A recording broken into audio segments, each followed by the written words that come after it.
Muy bien, vamos a leer esta noche primeramente en el libro de Números y capítulo 21. Al inicio de la Biblia tenemos Génesis, Éxodo, Levítico y Números, el cuarto libro en la Biblia. Números 21 y versículo 5.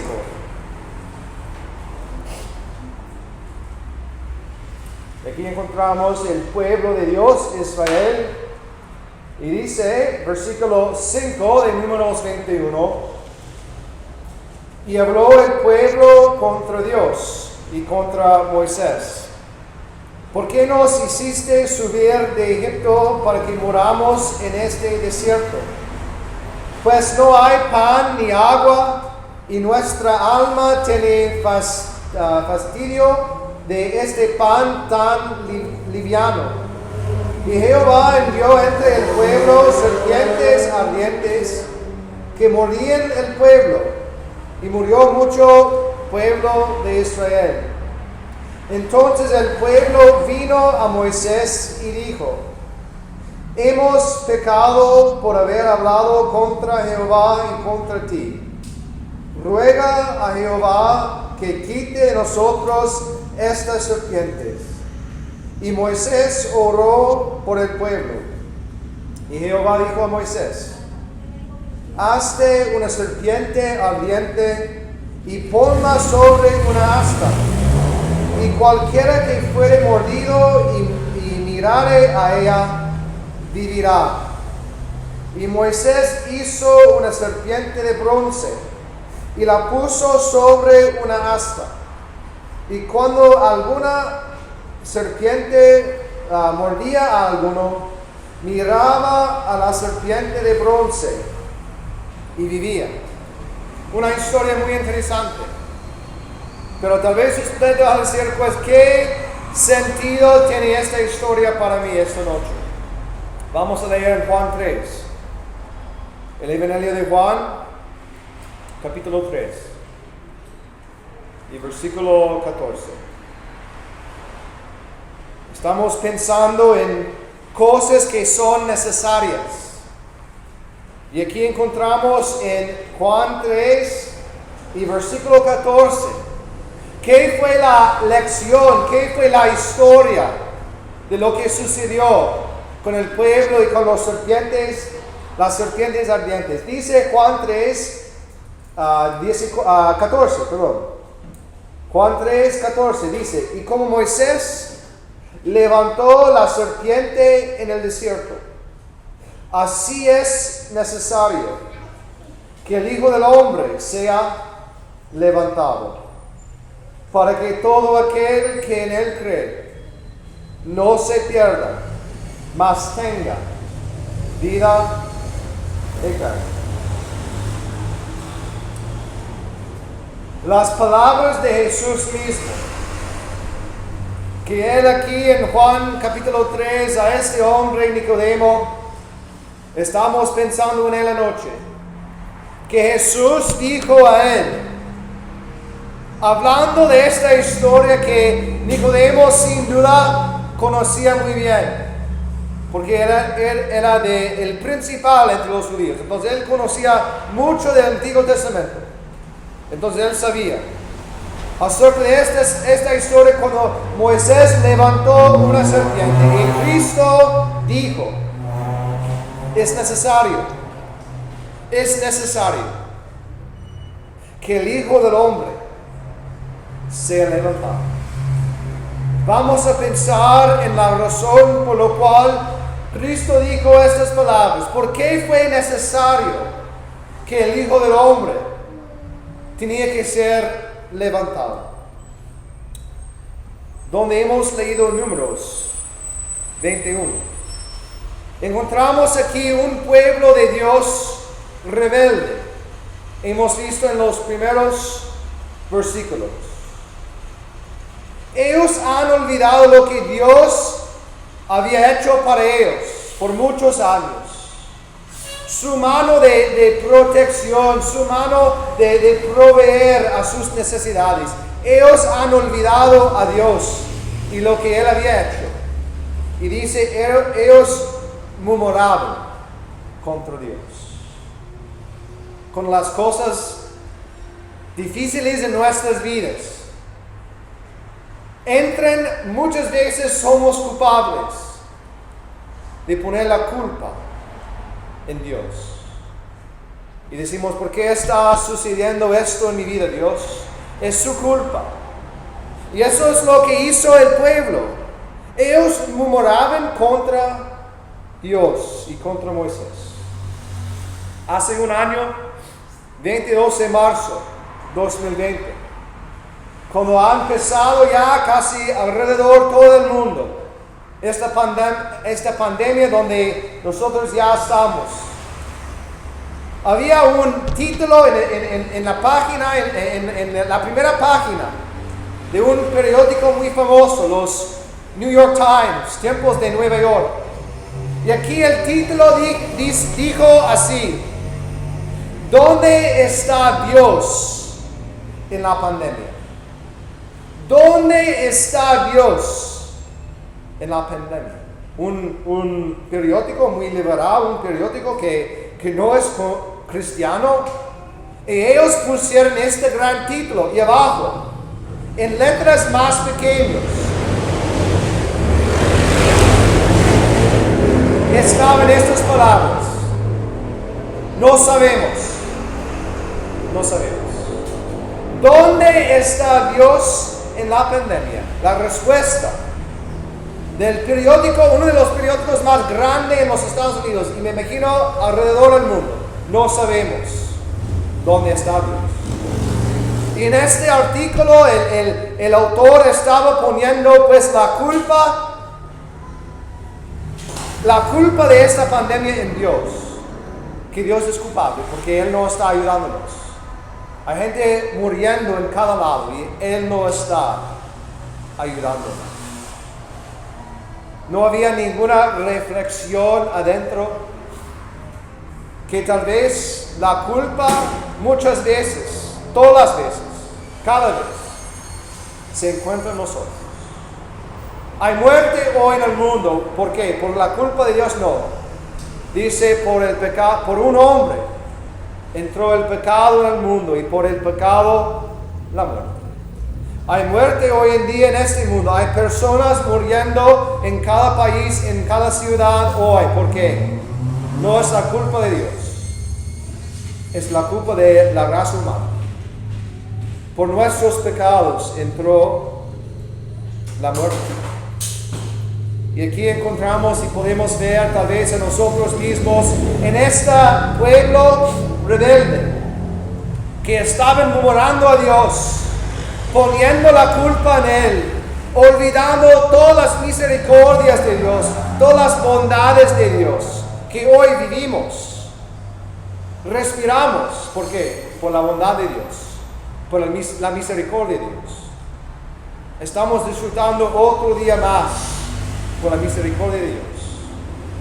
Pero este pueblo rebelde están pensando en las dificultades, están pensando en todo lo malo que estaba sucediendo y olvidaron de ver adentro, como nosotros hacemos muchas veces.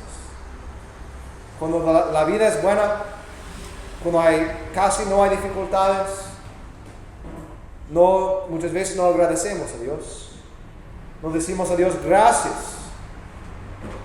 Pero cuando viene el mal, cuando vienen las dificultades, ponemos la culpa en Dios. ¿Y qué fue el resultado de la rebelión, la desobediencia, la murmuración del pueblo? Dice versículo 6 en Números 21. Dice, Jehová envió entre el pueblo serpientes ardientes que mordían al pueblo, y murió mucho pueblo de Israel. El resultado de los pecados de ellos fue la muerte, y no ha cambiado hoy en día. El resultado, el gran final de nuestros pecados, como vemos aquí, en esta columna de la muerte. Vamos a morir un día porque tenemos pecado. Esto es la razón. Y este pueblo rebelde, después de ver los resultados de sus pecados, de su rebelión, que habían personas muriendo en cada lado por su rebelión, ¿qué hizo el pueblo en versículo 7? Vemos un pueblo arrepentido. Un pueblo que se rodeó en frente de Moisés y dijo a Moisés: hemos pecado por haber hablado contra Jehová. Hemos pecado contra Dios. Este pueblo entendió. Finalmente entendió la razón por todo el mal que estaba sucediendo. Hemos pecado contra Dios. Es el mismo para nosotros hoy en día, que tenemos que ver el resultado de nuestros pecados en nuestras vidas. El resultado al final de la vida no es la culpa de Dios, pero es nuestra culpa. Y este pueblo se arrepintió. Hemos pecado contra Dios. La Biblia está lleno de personas que finalmente en sus vidas entendieron que tengo que arrepentirme a Dios. En vez de poner la culpa de todo el mal en mi vida en Dios, tengo que ver adentro y tengo que entender que las dificultades, lo malo en mi vida, viene por causa de mis pecados. Había un hijo pródigo en Lucas que estaba viviendo una vida llena de pecado, lleno de los placeres del mundo. Y él dijo, él pues tenía en su corazón: yo voy a arrepentirme. Y él dijo así. Él llegó a su padre y él dijo a su padre: Padre, he pecado contra el cielo y contra ti, y yo no soy digno de ser llamado su hijo. Él entendió que no hay nada bueno en mí, que yo no soy digno de ser llamado su hijo. Yo he pecado contra ti, Padre. Y ojalá, amigo, esta noche usted haga lo mismo, que usted tenga la misma entendimiento, que yo he pecado contra Dios. Había otro hombre, un hombre muy famoso en la Biblia, el rey David. Y los salmos están llenos del corazón de David. Cuando él entendió que yo soy pecador, que tengo que arrepentirme, tengo que confesar a Dios, David escribió así: Jehová, ten misericordia de mí, sana mi alma, porque contra ti he pecado. Contra ti. En otro salmo, David escribió: contra ti solo he pecado. Solo contra ti, Dios, he pecado. Muchas veces los pecados, las decisiones malas en la vida, afectan a otras personas. Podemos quebrar el corazón de alguien en nuestra familia. Podemos decir algo mal a nuestros hijos, o algo mal a nuestros esposos, nuestras familias, nuestros padres. Y tenemos que pedir perdón de ellos, claro que sí. Pero amigos, si usted pide perdón de alguien en su familia, y la persona en su familia le dé este perdón, eso no va a salvarle. Porque tenemos que entender que contra Dios hemos pecado, solo contra Él, como David entendió. Un pueblo arrepentido. Pero al final de esta historia en Números 21, encontramos un pueblo salvado, un pueblo sanado. ¿Y qué tenía que hacer el pueblo? Dios preparó cuántas maneras para ser sanado. Una sola manera. Él dijo a Moisés, tiene que levantar un serpiente y la gente tiene que mirar a este serpiente. Y si mira, va a vivir. Va a vivir. No había otro lugar que Dios mandó a Moisés. No había dos serpientes, no había diferentes opciones para la gente. Había una sola manera. Si usted había sido mordido de una serpiente, tenía que buscar y ver a la serpiente de bronce. Fue algo personal. No había nada en la familia que pudo ver al serpiente para alguien diferente. Si su padre había sido mordido, usted no podía ir y ver la serpiente para él, no. Él tenía que llegar donde él pudo ver la serpiente. Fue algo tan personal, pero fue algo seguro. Tal vez la primera persona que llegó y miró a esta serpiente y salió sano, me imagino que él contó a otras personas que habían sido mordidos. Él contó tal vez a alguien en su familia y él dijo, solo yo vi a esta serpiente, miré a esta serpiente, ahora yo soy sano. Eso fue la única manera. Y la promesa de Dios fue al final de esta historia que habían algunos que miraban a la serpiente de bronce y vivían. Una promesa de Dios. Yo he leído esta historia hoy, amigos, porque aquí para que podamos entender lo que Cristo dijo en Juan 3, que Él dijo, como Moisés levantó la serpiente en el desierto. Así es necesario que el Hijo del Hombre sea levantado. ¿Por qué es necesario? ¿Por qué es? Porque esto fue con el pueblo de Israel, esto fue la única manera que Dios escogió para que la gente pudiera ser sanada. Y amigo, con la salvación de su alma. No hay dos maneras para que usted pueda ser salvo. No hay tres maneras. No hay diferentes personas, diferentes lugares, diferentes pastores ni sacerdotes que usted puede ir para ser salvo. Así es necesario. Cristo fue necesario para Él, porque Él es el único que no tenía pecado.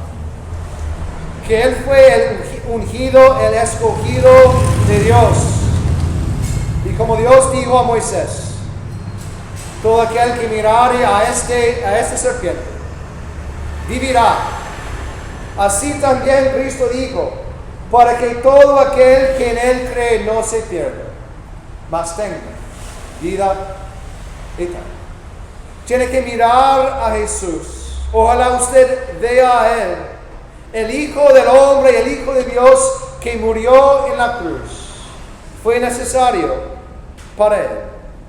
El gran resultado, dice 2 Corintios, al que no conoció pecado, por nosotros lo hizo pecado, para que nosotros fuésemos hechos justicia de Dios en Él. Ojalá esta tarde, amigo, usted mire con fe a Cristo Jesús que fue levantado. Fue necesario. Que en el gran plan de Dios fue la única manera en que alguien como yo, como usted, un pecador perdido, que nosotros pudiéramos tener nuestros pecados perdonados. Es la misma promesa esta noche que Moisés dio a la gente. Tiene que mirar y va a vivir. Esta noche, amigo, lo que Cristo dijo, para que todo aquel que en Él cree, todo aquel que ve a Jesús, que cree en Él, tenga vida eterno. Usted puede salir de ese lugar como la gente de aquel día, 100% sanado de su condición de pecados, 100% perdonado. ¿Por qué? Porque como Cristo dijo, fue necesario que Cristo fue levantado en la cruz, que murió por nuestros pecados, derramó su sangre. Y dice la palabra de Dios, todo aquel que cree en Él, tenga vida eterna. Ojalá, amigo, eso, que usted sea como el pueblo aquel día en un desierto, que se arrepintió de sus pecados y obedeció la única manera en la cual ellos pudieran encontrar la salvación de su cuerpo físico. Pero esta noche usted puede encontrar la salvación espiritual de su alma hoy y para siempre. Si usted ve a Cristo, si usted crea en Él, todo aquel que mirare, dijo Moisés, vivirá. Y amigo, esta noche, ojalá usted mira a Jesús y salir de ese local con la salvación de su alma. Que Dios bendiga su palabra.